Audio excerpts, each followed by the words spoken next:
የአምላካችን ስም የተመሰገነ ይሁን። ግን እዚህ ውስጥ ምን ተማራችሁ? እኔ አሁን ምክር አልመክርም፣ እያንዳንዱ ውስጥ እየመከርኳችሁ ስለነበር ነው። ግን አንድ ነገር ጣል አድርግ፣ አንድ ዘለላ ጣል አድርግ። ምንድነው እሱ?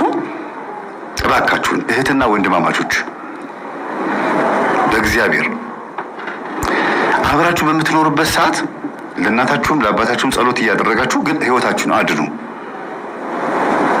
በቃ ህይወታችሁ ከንቱ የሆነው ከዛር ነው። ደጋግሜ ሁሌ የምናገረው፣ ሁሌ ነው የምጮኸው። የቤተሰብ ዛር ነው እየተወራረሰ መጥቶ ከንቱ የሚያደርገው። መተቱንም የሚጠራው የሰው ዓይንም ቡዳውንም ምኑንም የሚጠራው ዛር ነው። ኮተቱም ትዳር የሚያፋታው አስመሳይ የሚያደርገው ዛር ነው።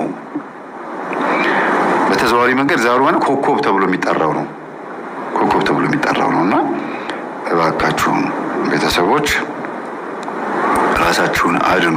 ምንም የምጨምረው ምክር የለም።